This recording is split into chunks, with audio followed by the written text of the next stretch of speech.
Amém. Abra comigo a sua Bíblia em Isaías capítulo 53. Vamos ter o acampamento. Você que não deu nome, vai ser muito importante o acampamento, viu? Nós vamos estar lá na sexta-feira, às 8h30 da manhã, para darmos início ao culto às 9h. Isaías capítulo 53, versículo de número 4, 5 e 6. Amém?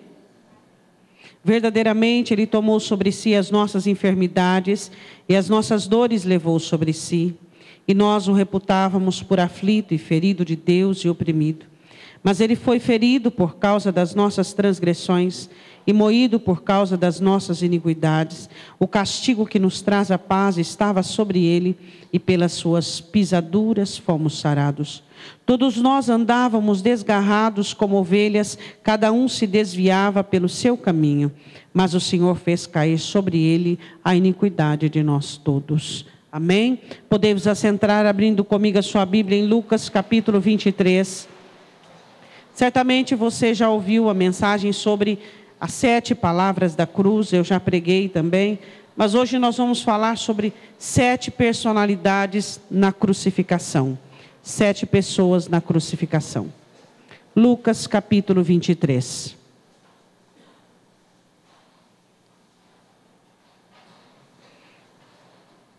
Lucas capítulo 23, versículo de número 26. Em João capítulo 19, relata Jesus carregando a sua cruz. Nós não sabemos o porquê. Convidaram Simão, Cirineu de Cirene, para também participar por um período da jornada que ele pudesse levar a cruz. Mas vamos aproveitar aquilo de bom que nós temos na palavra e trazermos para nós, para que nós possamos tomar proveito disso. Lucas 23, 26. Quando iam levando, tomaram um certo Simão Cirineu, isso de Cirene, que vinha do campo, e puseram-lhe a cruz às costas para que a levasse após Jesus. Você pode deixar marcado aí e abrir em Mateus 10, 38? Mateus 10, 38. Só para você ter uma ideia daquilo que nós queremos meditar nessa personalidade na crucificação. O que está escrito aí?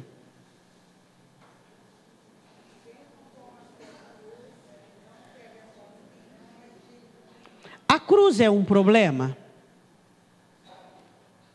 A cruz volta comigo em Lucas. A cruz é uma pessoa, é o marido, é o cônjuge, é a esposa, é a sogra, é um primo, é um problema, é uma situação? Não. Tem gente que às vezes usa, fazendo uma tipificação, dizendo, isso aqui é minha cruz. Falando de uma pessoa, de um problema, de uma situação. A cruz para Jesus foi a renúncia, a abnegação, o esvaziamento, e trazendo sobre si tudo aquilo que tinha que levar e carregar para que eu e você vivêssemos de uma maneira da qual estamos vivendo. Livres, abençoados, em paz e pacificadores. O que seria a minha cruz e a sua cruz? A morte do eu, a abnegação, a renúncia, o esvaziamento diário. Isso é a cruz. Então, quantos cristãos não compreendem que renunciam? Não é por causa eu não vou renunciar por causa daquela pessoa não merece. Não tem nada a ver com o próximo, não tem nada a ver com questão de merecimento. Se aquela pessoa merece ou não que você renuncie, abnegue, se humilhe, não tem nada a ver com isso. Tem a ver em carregarmos a cruz por causa do nome do Senhor Jesus, por causa da vida do Senhor Jesus que está dentro de nós. Carregar a cruz também é você perdoar alguém, mesmo sem essa pessoa, no teu dito, ser merecedor de um perdão. Aí você diz, eu vou perdoar essa pessoa, mas ela não merece. Ela quem me fez mal. Foi ela quem fez tudo isso. Não interessa. O carregar a cruz significa você trazer às suas costas o peso, o compromisso que você tem com o Senhor Jesus. As pessoas poderem olhar para você e identificarem você como um cristão. Olha aí, ó, esse aí é um seguidor de Jesus. Eu vejo Jesus na vida dele. Eu vejo Jesus na abnegação, eu vejo Jesus na renúncia. Quando eu falo de Simão, o sirineu, eu falo da personalidade que eu e você temos que olhar e ver. Eu quero falar sobre 7 pessoas na crucificação. E a primeira delas é Simão, carregando a cruz, indo junto com Jesus e numa parte do caminho, carregando a cruz, tipificando aqueles que vêm cansados do campo. Simão veio depois de um período de trabalho, mas mesmo assim carregou a cruz. Eu sei que muitas vezes você fica cansado do campo, você se cansa do labor da sua vida, você se cansa das adversidades, da sua luta diária, que são inúmeras, mas eu quero dizer para você, nenhuma das suas lutas ou do seu cansaço vai tirar de você a responsabilidade que você e eu temos de carregarmos a nossa cruz. Existem muitas pessoas que por estarem cansadas, que por estarem sobrecarregadas e desmotivadas, têm rejeitado a renúncia, a abnegação, o coração quebrantado. O cansaço tem esse teor na vida de alguns cristãos. Os cristãos ficam tão cansados do seu labor, da sua vida, do seu sofrimento, que quando é colocado diante deles a necessidade de renunciar, de abnegar, de se humilhar, de perdoar, de amar, de andar a segunda milha, de carregar a cruz, no sentido de ser um cristão, de trazer em si a diferença, eles estão tão cansados, tão desmotivados, que eles viram as costas para Jesus, porque estão totalmente incapacitados de cumprir o mandamento. E Jesus diz em Mateus 10:38, quem não toma a sua cruz e não carrega, não é digno de ser meu discípulo. Para que nós sejamos discípulos do Senhor Jesus e dignos dessa jornada e atravessarmos a terra e chegarmos na nossa Jerusalém, nós precisamos carregar a cruz. Nós precisamos aprender sobre a abnegação, a humildade. Os lares seriam muito mais pacíficos se cada um carregasse a sua cruz. Os filhos seriam muito mais abençoados com o comportamento dos pais se cada um carregasse a sua cruz. Mas o que acontece com os cristãos? Em seus egoísmos, o que eles fazem? Não, eu vou dar vantagem para este. Não, eu vou deixar este levar melhor. Não, e aí o que acontece? Ninguém carrega a sua cruz, entrando no sistema de indignidade de servir ao Senhor Jesus Cristo. Eu queria perguntar uma coisa para você. Você é um discípulo que carrega a sua cruz? Você, quando você olha para os seus problemas e para a sua situação, mesmo mantendo o seu comportamento firme, de fé, determinado, você não se nega de maneira alguma a pagar o preço que for, a carregar o peso que for, para que as pessoas identifiquem Jesus em sua vida. Isso é carregar a cruz. As pessoas olharem para você e dizer, isso é o que o Senhor Jesus fez e isto é o que Ele faria.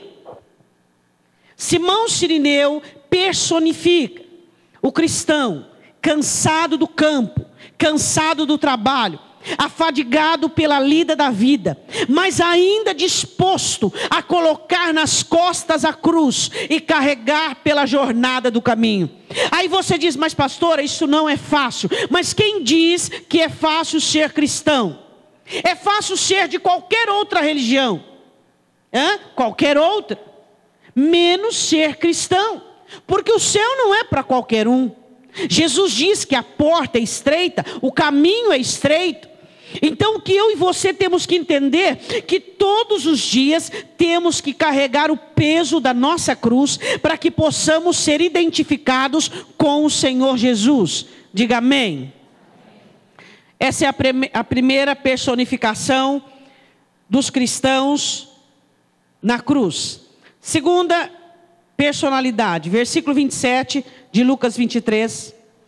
E seguia o grande multidão de povo e de mulheres, as quais batiam nos peitos e o lamentavam. Jesus, porém, voltando-se para elas, disse: filhas de Jerusalém, não choreis por mim, chorai antes por vós mesmas e por vossos filhos. Porque eis que hão de vir dias em que dirão: bem-aventuradas as estéreis, e os ventres que não geraram, e os peitos que não amamentaram. Então começarão a dizer aos montes: cai sobre nós, e aos outeiros, cobre-nos. Porque se ao madeiro verde fazem isto, que se fará ao seco? Eu quero falar agora sobre uma parte daquela multidão. Provavelmente naquela multidão estavam ex-paralíticos. Quem sabe naquela multidão estavam até mesmo o filho da viúva de Naim ressurreto, ou até mesmo a mãe dele. Quem sabe naquela multidão estavam muitos que foram curados e libertos, mas pessoas que não tiveram voz. Isso prova que não foram todas as pessoas que concordaram com a crucificação. Não foram todas as pessoas que estiveram de acordo. Mas essa multidão aqui não teve voz. Voz ativa para que algo fosse mudado. Essa multidão é uma multidão que era boa apenas em lamento. Uma multidão provavelmente constituída por um povo pobre, por um povo mais ignorante, por um povo mais simples. Uma multidão que não teve condições alguma de impedir quaisquer coisa que tivesse acontecido, qualquer exagero com o seu Senhor. Eu quero falar sobre esse segundo exemplo, sobre uma igreja apenas lamentadora, uma igreja pobre, uma igreja ignorante, uma igreja que um dia baterá nos peitos e vão chorar, dizendo: o porquê não vimos que estávamos perdidos antes?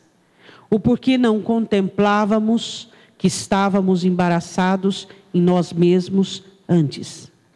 Uma igreja hoje, constituída por pessoas que não leem a Bíblia, não estudam a palavra, não conhecem a doutrina, são conduzidas por líderes totalmente leigos, ignorantes, por pessoas que se mobilizam por meio de suas emoções, pessoas que pregam emoções, fazendo com que hajam discípulos de emoções, e pessoas que fazem do Espírito Santo uma emoção, do Senhor Jesus um sentimento, e de Deus um alvo e um objetivo para alcançar o seu bem-estar.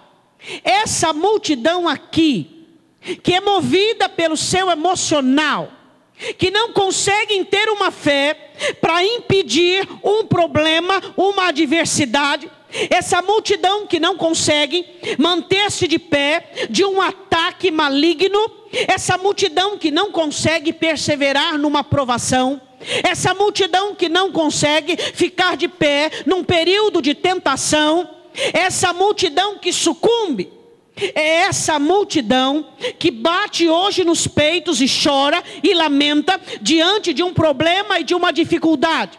Não tem base, não tem rudimento, não tem doutrina, não tem conhecimento de Deus.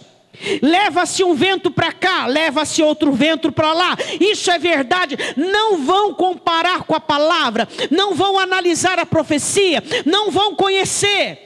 Essa mesma multidão que estava perto da crucificação, hoje ela ainda existe. Uma multidão que chora pelos seus males, sem conhecer o Cristo que cura os males da alma. Uma multidão que se mutila, batendo em seus peitos, porque não conseguem conhecer o caminho, nem andar por ele, não conseguem enxergar a verdade e não conseguem viver uma vida que Cristo comprou na cruz. Uma multidão de pessoas fracassadas, de lamentos. Lamentam as suas famílias destruídas, lamentam a sua vida emocional e espiritual totalmente destruídas, e fazem do evangelho um lamento. Por quê? Porque se embriagam e se embebedam nessa volúpia que fizeram alguns do evangelho. Vivem de emoção, acham que a fé é um sentimento, comparam o Espírito Santo com manifestações humanas. Essa mesma multidão lamentará na volta do Senhor Jesus, reconhecendo que não tinham óleo suficiente para esperar o seu Salvador. Jesus diz: não lamentem por mim, lamentem por vós. E essa multidão ainda existe. E Jesus falava uma profecia de Oséias, que Oséias fala sobre Jerusalém. Jerusalém sofreu vários ataques. Tito, o imperador de Roma, a sitiou, enquanto duas religiões ali, duas divisões políticas, em 40 depois de Cristo, destruíam a si mesmas. Colocavam fogo no cereal. Quando Tito chegou, estava tudo muito mais fácil. Tito não queria que o templo fosse derrubado e destruído, mas não teve jeito. O templo foi derrubado e destruído. Jesus diz: esse templo não haverá pedra sobre pedra. E 40 anos depois foi isso que aconteceu. Agora, Jesus diz: fazem isso ao madeiro verde, o que fará o seco. Fazem isso comigo, o que dirá fará a vocês. Eu quero só ler um versículo com vocês em Apocalipse 6,16. Vá lá um pouquinho comigo. Houve um julgamento para Jerusalém lá atrás, e continuará havendo um julgamento.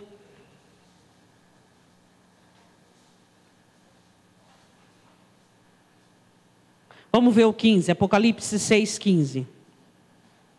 E os reis da terra, e os grandes, os ricos, e os tribunos, e os poderosos, e todo servo, e todo livre, esconderam-se nas cavernas e nas rochas das montanhas, e diziam aos montes e aos rochedos: cai sobre nós, e escondei-nos do rosto daquele que está sentado sobre o trono, e da ira do Cordeiro, porque é vindo o grande dia da sua ira. A quem poderá subsistir? Diga glória a Deus. Jesus dizendo, não somente no juízo final, mas também muito breve, aqui, enquanto vocês estiverem vivos, haverá muitas assolações e atrocidades que irá destruir Jerusalém, irá desfragmentar a nação, onde todos foram dispersos, todos os judeus dispersos, mas também haverá no juízo futuro, aqueles, tanto tribunos, quanto ricos, quanto pobres, quanto servos, aqueles que fazem do Senhor Jesus uma religião de lamento.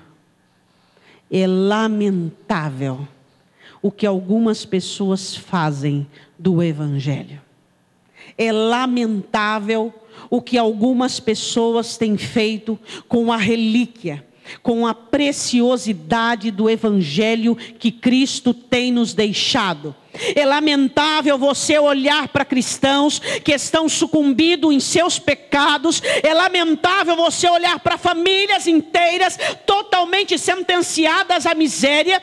É lamentável você olhar para tudo aquilo que Jesus Cristo nos deixou, e o povo de Deus apenas olhando e admirando, e não podendo participar de tudo aquilo, porque estão totalmente subvertidos, totalmente corrompidos e destruindo o próprio Evangelho. Volte comigo em Lucas 23. Essa multidão ainda existe, meu irmão.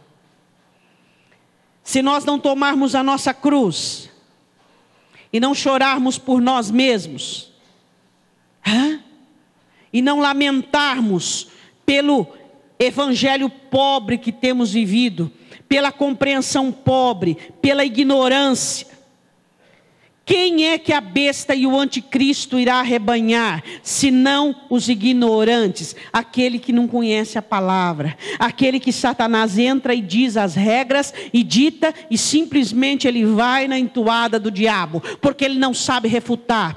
Com o que Satanás refutou e destruiu as tentações de Satanás, dizendo: está escrito, está escrito, está escrito. E quando Satanás vier com tentações, querendo sucumbir, querendo destruir você, você tem que ter no coração a palavra escrita e dizer: está escrito. Mas se você não souber o que está escrito, como é que você vai vencer Satanás? Uma multidão fraca, uma multidão impotente, uma multidão que só sabia lamentar diante daquilo que via. São os crentes de hoje.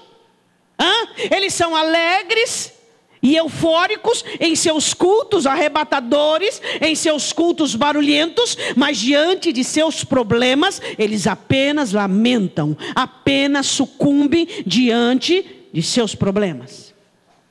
Eu quero falar da terceira característica. Quero que você leia comigo em Lucas 23, versículo de número, vamos ver o 31. 32. E também conduziram outros 2 que eram malfeitores para com eles serem mortos. E quando chegaram ao lugar chamado a Caveira, ali crucificaram os malfeitores, um à direita e outro à esquerda. E dizia Jesus: Pai, perdoa-lhes, porque não sabem o que fazem. E repartindo as suas vestes, lançaram sortes. Capítulo 35. Mateus fala de uma maneira mais particular, que haviam sacerdotes, haviam príncipes, e versículo 35, e o povo estava olhando, e também os príncipes. Quem eram os príncipes? Os líderes da religião. Zombavam dele, dizendo aos outros: salvou, salva-se a si mesmo, se este é o Cristo, o escolhido de Deus. E aí? Mateus fala que eles diziam assim: se o Pai o ama, que o livre. Quero falar agora sobre a religião. A religião que não gosta do Jesus crucificado. A religião que não enxerga Jesus no pobre. A religião que não enxerga Jesus naquele que tem um carro usado e velho. Pasme você, que existem alguns líderes que até dizem assim e pensam assim: como é que um crente pode ter um carro velho? Mas existem alguns que se diferenciam e dizem assim: como é que um crente pode ter um coração velho? Se o Pai programou um coração novo. Como é que podem transformar Jesus Cristo numa religião oportunista? Como é que podem fazer isso? Como é que a religião pode ficar desafiando o próprio Deus, como desafiaram Jesus Cristo? Ali os sacerdotes e os principais desafiando, dizendo assim: tu não és o Cristo, Filho de Deus, então desça daí, salva-te a ti mesmo. Quantas pessoas são ensinadas a desafiarem Deus, pobres, loucos, inexistentes, porque quase são entregues a ela, nem existem diante dos olhos de Deus. Pessoas que desafiam Deus: se o Senhor não me abençoar, se o Senhor fizer isso, será assim. Se o Senhor não fizer isso, não será assim. Deus não aceita mercenários diante dele. Mercenários não permanecem diante dele. A religião faz de Cristo um meio pelo qual, para mostrar, revelar aquilo que o céu pode fazer, pois Jesus já revelou o que o céu pode fazer, e que o Pai pode amar pecadores, pessoas totalmente entregues aos seus erros, condenadas ao seu pecado. É isso que o Pai pode fazer: salvar a mim e salvar a você. E a religião insiste em ter provas. Se eu prosperar é porque Deus está comigo. Se eu receber essa cura é porque Deus está comigo. Se acontecer isso de bom comigo é porque Deus está comigo. Se eu estou passando essa provação ou esse problema é porque eu estou em pecado ou porque Deus não está comigo. Que religião mercenária é essa? É isso que nos assusta e nos assombra. Os mesmos, os principais, os sacerdotes, a religião, ainda está olhando para Jesus e dizendo: faça isso, faça aquilo, cura esse, abençoa aquele, faça aquilo, me alegre, me levante, me ressalve, faça algo por mim, venha, mostre, revele. Revele quem és tu, afinal tu não és o Salvador, se tu és Jesus, ou porque eu estou passando por essa situação. Pessoas totalmente ignorantes. Esses líderes um dia olharão para quem transpassaram e o reconhecerão. Mas eu o reconheço agora. E você o reconhece agora. Você olha para ele e não vê nele uma oportunidade de melhorar de vida. Você olha para ele e vê o Salvador da sua vida. Você olha para ele e vê aquele que entrou no céu dizendo: Pai, eu conquistei para ti homens de todas as tribos, línguas, povos e nação, e os transformei em reis e sacerdotes. Este Deus que eu amo, é este Deus que você ama, e não um Deus que fica seguindo atrás das pessoas, querendo facilitar as suas vidas para que elas continuem crentes, continuam na igreja e continuam aquilo ou naquilo outro. A igreja de Laodiceia é a igreja mais próspera que havia, e Jesus manda uma mensagem para ela, dizendo: tu és desgraçada, cega, pobre e nu. Estás reprovada. A prosperidade não determina Deus. Deus prospera, mas a prosperidade não determina que Deus está aprovando a vida de alguém. Não. O que é que determina que Deus está aprovando a sua vida? Seu quebrantamento para com Ele. Seu amor cresce. Você já percebeu? Existem pessoas que não podem prosperar. Então, o Senhor diz em Deuteronômio, capítulo 8, cuidado, alguns de vocês ao prosperarem, começam a se esquecer de mim, a se afastar de mim. Você já viu irmão e crente, antes de prosperar, eram quebrantados, dedicados, amados do Senhor, depois que prosperaram, se tornaram distantes e frios? Quem ganhou? Deus? Não. O diabo ganhou. Você precisa saber se você pode ser próspero ou rico, porque próspero todos nós somos. Eu expliquei que a prosperidade é você não ter falta de nada.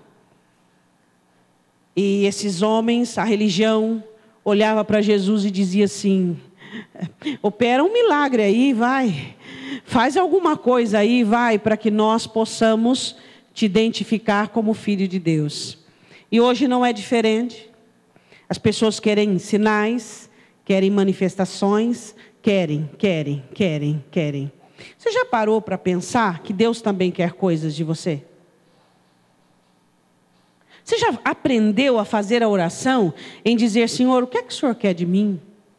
O que é que o Senhor quer da minha vida? O que é que o Senhor quer com o meu coração? Será que nós não temos aprendido isso? Que os mandamentos que o Senhor Jesus nos deixou faz-nos compreender e entender que o Pai busca o quê? Verdadeiros adoradores. Quando vier o Filho do Homem, achará fé na terra. Que o Pai quer que nós tenhamos fé, que nós sejamos comprometidos, que nós sejamos santos, que nós sejamos quebrantados, amados, perdoadores, ajudadores, voluntários. Será que não passa por nós essa consciência de entendermos que já existiu religião perto da cruz? Mas eu não sou religiosa e nem você. Nós somos de Cristo. E Jesus não precisa fazer nada para mostrar que está conosco. Jesus não precisa fazer nada para que nós possamos tentá-lo ou testá-lo. Ele está conosco e ponto. E as obras que Ele tiver que fazer, Ele as fará no tempo e da maneira que Ele quiser, porque Ele é Senhor. Diga glória a Deus. Versículo 36. Também os soldados, aproveitando o gancho, o escarneciam, chegando-se a ele, apresentando-lhe vinagre, e dizendo: se tu és o rei dos judeus, salva-te a ti mesmo.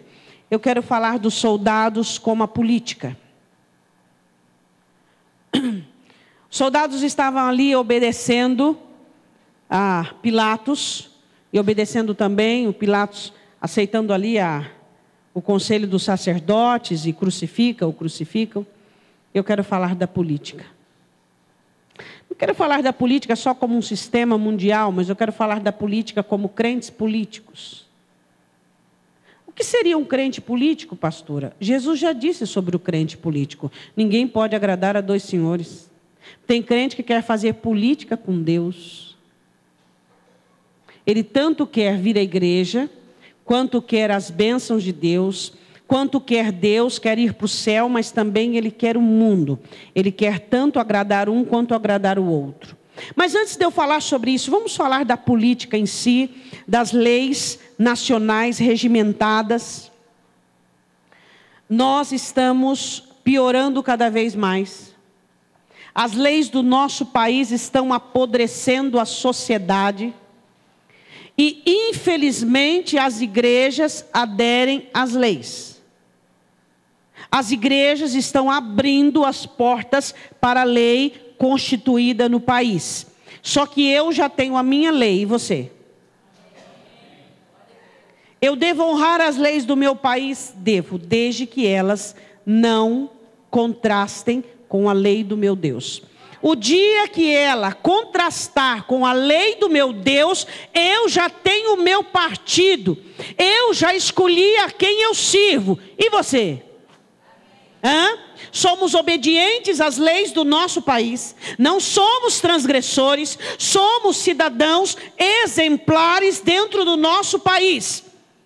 Mas existe um país que é muito maior do que o meu Brasil e o seu Brasil, é a nossa Jerusalém celestial. Existe um rei e governador que é muito maior que qualquer presidente que passe pelo nosso país, é o Senhor Jesus Cristo, e Ele já deixou determinado como seria a nossa conduta cristã. Então esse negócio que você vai começar a vir com muita naturalidade, com muita peculiaridade, camuflado, as igrejas aderindo às leis do país.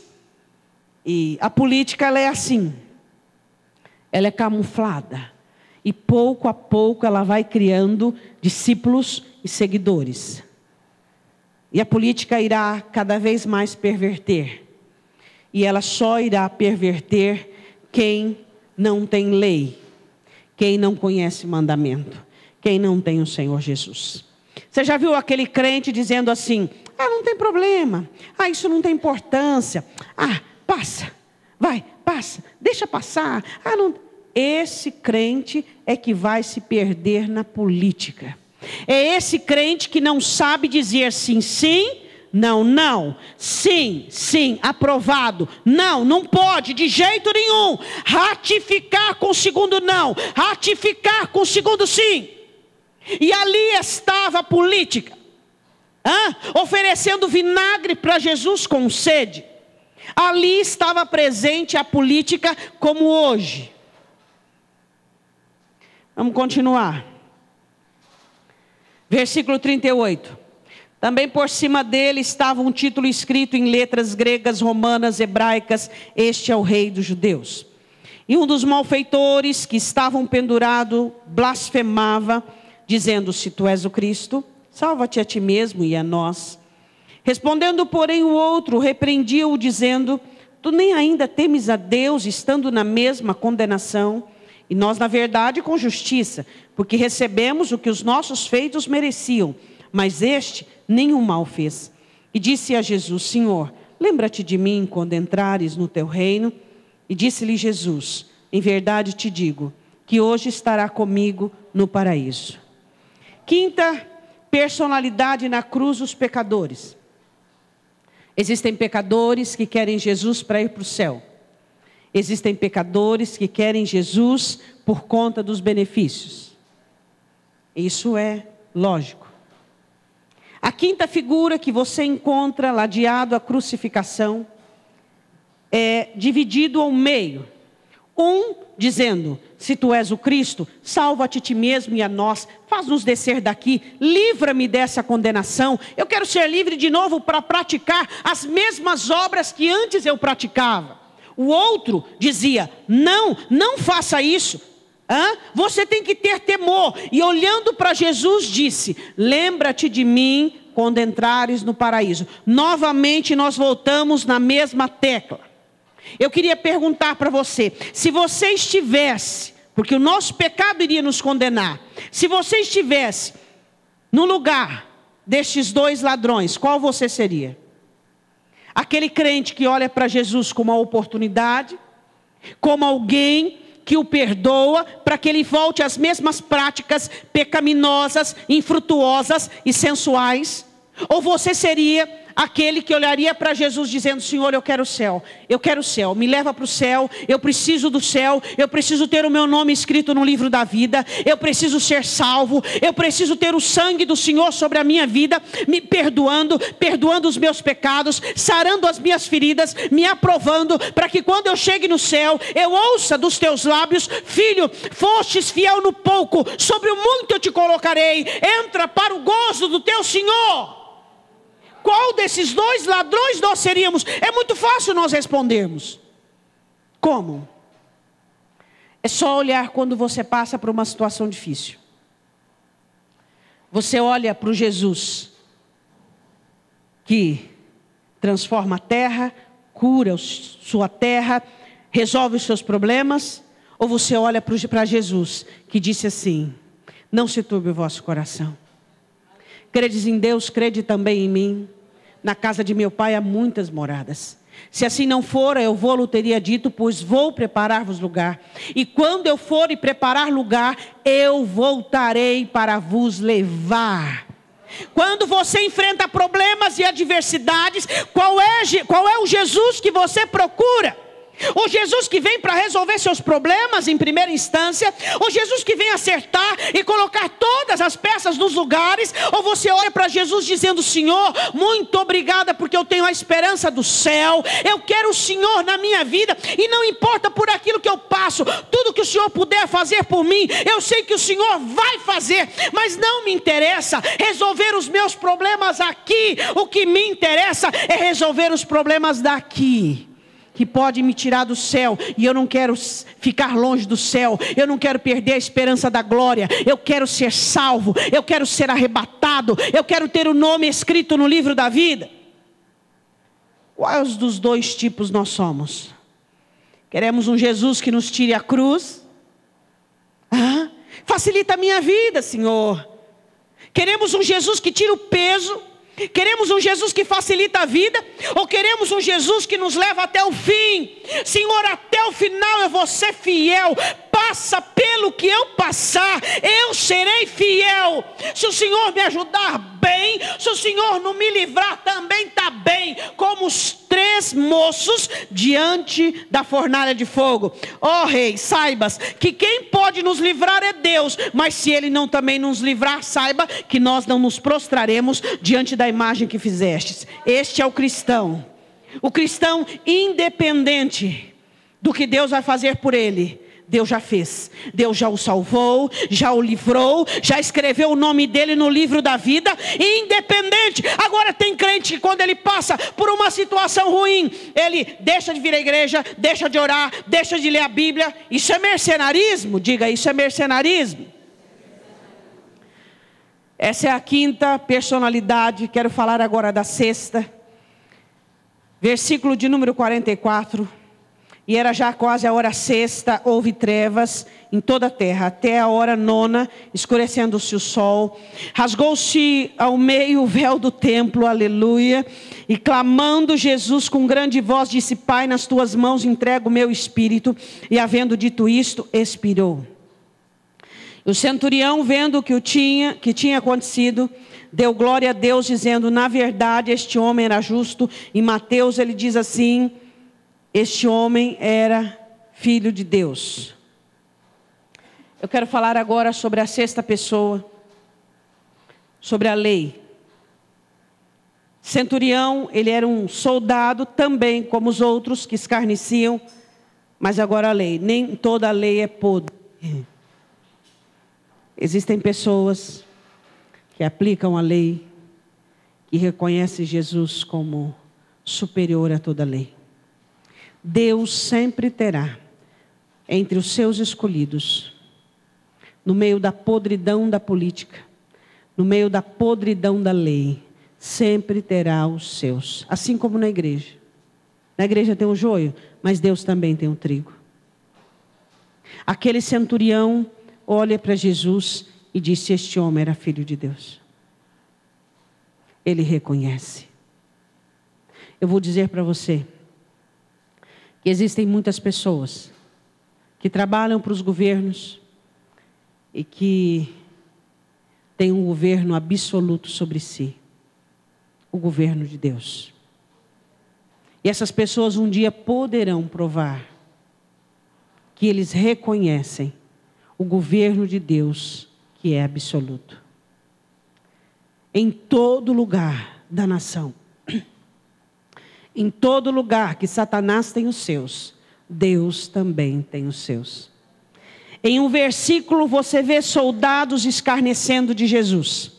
E nesse, você vê um centurião reconhecendo o senhorio do Senhor Jesus Cristo. Muitas pessoas, no início da grande tribulação, irão se converter a Deus. E muitos que estão dentro das igrejas irão desconverter-se. Continuando, a Bíblia diz assim: e a multidão, versículo 48, que se ajuntara a este espetáculo, vendo o que havia acontecido, a mesma multidão voltava batendo nos peitos. Nós não queremos ser assim. E todos os seus conhecidos e as mulheres que juntamente o haviam seguido desde a Galiléia, estavam de longe vendo essas coisas. E eis que um homem por nome José, senador, homem de bem e justo, que não tinha consentido no conselho e nos atos dos outros, de Arimateia, no julgamento, cidade dos judeus, e que também esperava o reino de Deus, é isso que eu digo para você. Esse, chegando a Pilatos, pediu o corpo de Jesus, e havendo tirado, envolveu-o num lençol, e pô-lo num sepulcro escavado numa penha, onde ninguém ainda tinha sido posto. Diga glória a Deus.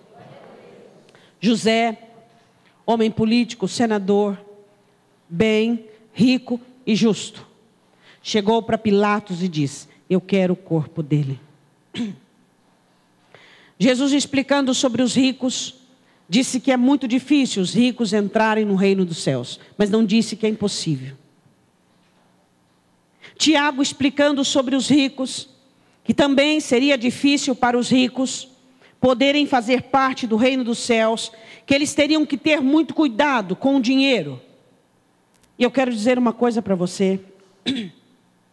Você que tem sido abençoado por Deus, você que tem prosperado, você que tem sido abençoado, muito cuidado. Você tem que ter essa postura e essa coragem de assumir que você ama Jesus, que você quer Jesus, diante de seus amigos, da sociedade, diante dos clérigos, diante de políticos, diante de todo tipo de pessoas. Você precisa assumir. Tem que ter uma hora que o pobre leva vantagem, né? É ou não é? O pobre não precisa, ele é crente. Ele é crente, agora o rico não, o rico é evangélico. O pobre é crente, você é crente, sou crente. Eu sou crente. E ninguém liga porque é crente. Agora o rico, todo mundo olha para ele assim. E tem rico que se envergonha de Jesus. Vou dizer que eu sou crente, vou dizer que eu sou evangélico, é mais bonito, mais aceitável. Mas independente se você diz que é crente ou evangélico, o que será aceitável mesmo aos olhos de Deus é o seu comportamento, né? Porque você não vai ser agradável a eles e nem eles a você. E você vai estar ali por uma obrigação, porque gostoso mesmo para você é estar no meio do teu povo pobre e crente.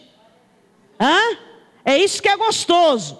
O gostoso é estar no meio do simples, é estar envolvido. Ai, que saudade. Você está lá bebendo daquelas taças de cristais, junto com aquele povo frívolo, vão, falando futilidade. Aquele povo que chega em casa, briga, discute, usuário, a maioria deles, de drogas. E você olha tudo aquilo e você fala, Deus, Deus. Aí o Senhor diz, você está aí por um efeito e causa, testemunha de mim, seja uma testemunha minha, nesse meio em que eu te coloquei.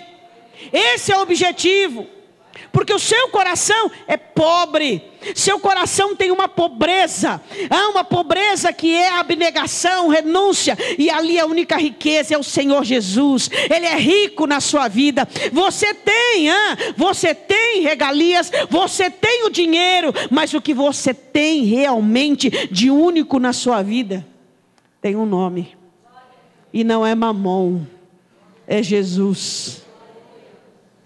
E tem crente fiel, fala para mim, tem crente fiel? Agora diga, tem rico fiel? Tem pessoas ricas, que elas têm muito dinheiro, só que elas conseguem entender que o tanto de dinheiro que têm, elas não poderiam de maneira nenhuma resgatar ou salvar suas almas. E elas reconhecem Jesus. Reconhecem Jesus. No entanto, você olha para muitas vezes pessoas também, existe esse paralelo, pessoas pobres, que recebem um pequeno aumento de salário, ou sobe de cargo para aumentar aí 1/10 do seu salário, e já se interna. Já começa a pôr um terno emocional, já começa a desprezar, já começa a se sentir, se achar. Isso é medíocre. Isso é medíocre.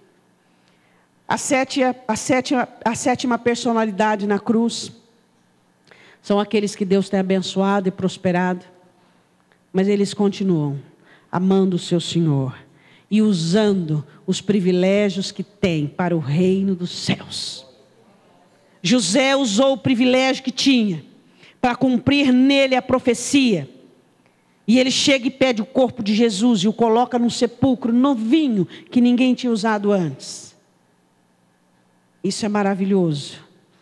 Quando você usa os privilégios que Deus te deu, a riqueza, o dinheiro, a influência, para servir a Deus. Porque Deus pedirá conta de uma palavra que sai de sua boca, que dirá dos privilégios que tem te dado, que dirá da oportunidade. Você já parou para pensar que existem pessoas que Deus te colocou ali, e elas nunca vão ouvir o evangelho se não for por você, porque crente para elas são pessoas tapadas, ignorantes, pobres, desacertadas na vida, e ali está você, evangélico, mas crente, e ali com a oportunidade de falar, não é bem assim não. Não é dessa maneira. E você ali fala de Jesus e testemunha e vai ali nas trevas buscar aquilo que é de Deus, resgatar almas que pertencem ao Senhor. Esse é o objetivo de Deus manter os ricos no seu reino. Esse é o objetivo, que eles sejam testemunhas e que se cumpra neles a palavra profetizada, a palavra profética. Todos nós temos que carregar a cruz. Não podemos ser uma igreja que chora e que lamenta, totalmente inerte diante de coisas. A religião sempre irá falhar. A política sempre determinará regras absurdas. Os pecadores, interesseiros e mercenários sempre existirão, mas também existirão aqueles como nós que almejamos o céu. Na lei sempre haverá os de Deus e sempre haverá os ricos, que Deus prospera, que Deus abençoa, para que eles sirvam de testemunha e irão diante do Senhor prestar conta de todo o dinheiro que recebeu, de toda a fortuna, da fidelidade, de tudo, dos prestígios, da posição, e aí será uma bênção. Porque Deus tem crentes ricos fiéis. Amém? Eu quero que você feche os seus olhos. Vai passar por você o cálice do sangue da aliança.